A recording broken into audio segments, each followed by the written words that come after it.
10:06 a.m., Shanksville, Pennsylvania. Flight 93 was en route from New Jersey to California with 45 passengers when it went off course at 8:56 over Cleveland, Ohio.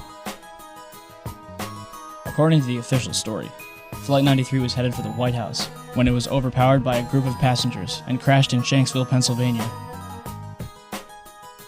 Out of all of the events of 9/11, the one that has caused the most confusion is Flight 93. It was shot down, it wasn't shot down. However, evidence suggests that perhaps Flight 93 was nowhere near Shanksville. I want to get quickly to Chris Kanicki. He's a photographer with the Pittsburgh affiliate of Fox affiliate. He was back there just a couple of minutes ago, and Chris, I've seen the pictures. It looks like there's nothing there except for a hole in the ground. Basically, that's right. The only thing you could see from where we were was a big gouge in the earth and some broken trees. We could see some people walking around in the area, but from where we could see, there wasn't much left. Any large pieces of debris at all? No, there was nothing that you could distinguish that a plane had crashed there. Smoke, fire? Nothing. It was absolutely quiet. It was actually very quiet. Nothing going on down there, no smoke, no fire. Just a couple of people walking around. They look like part of the NTSB crew walking around looking at the pieces. How big would you say that hole was? From my estimates, I would guess it was probably about 20 to 15 feet long and probably about 10 feet long or 10 feet wide. What could you see on the ground, if anything, other than dirt and ash? And you couldn't see anything. You could just see dirt, ash, and people walking around, broken trees. Wally Miller, a Somerset County coroner, told the Houston Chronicle, "It looked like somebody just dropped a bunch of metal out of the sky." In the Washington Post, "It looked like someone took a scrap truck, dug a 10-foot ditch, and dumped trash into it."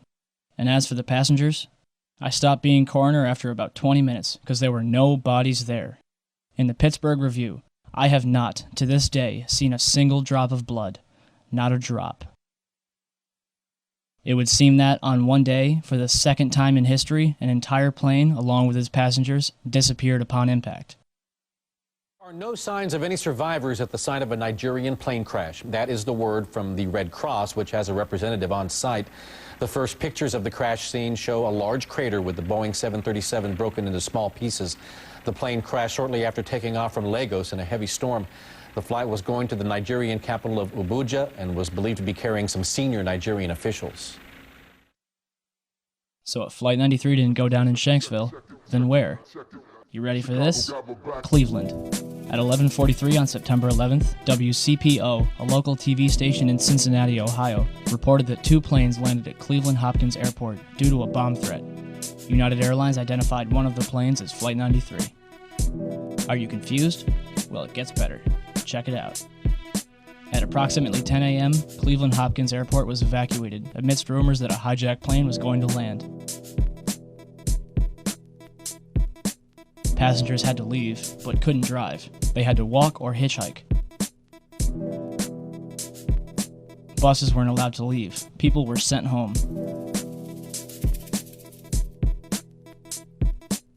According to Associated Press and local Ohio papers, one plane landed at approximately 10:45. But Delta Airlines confirmed that their plane, Delta 1989, landed in Cleveland at 10:10. Therefore, Flight 93 landed at Cleveland at approximately 10:45. Authorities searched Delta 1989 for over 2 hours, and passengers were questioned individually. The plane dealer reported that the plane was evacuated at 12:30, but the Akron Beacon reports that a plane was evacuated at 11:15, which would make that Flight 93. Mayor White reported that the plane had 200 passengers. But a passenger from Delta 1989 describes 60 or so passengers.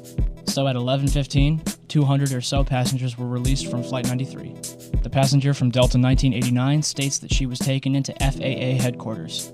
But other reports say that passengers were brought into the NASA Glenn Research Center, located near the west end of the airport, which had already been evacuated. So, to sum up, Delta 1989 landed at 10:10, was evacuated at 12:30, almost 2.5 hours later, and 69 passengers were taken to FAA headquarters. Flight 93 landed at 10:45 and evacuated within a half hour. 200 or so passengers quickly taken to an empty NASA research center. Why did it take 140 minutes to evacuate 69 passengers when 200 were evacuated in a half hour? We can assume that the passengers from Delta 1989 are safe somewhere. The question remains, what happened to the 200 or so passengers from Flight 93? It's interesting to note that the combined total of all the passengers from all 4 flights is 198, or 243, depending on who you ask.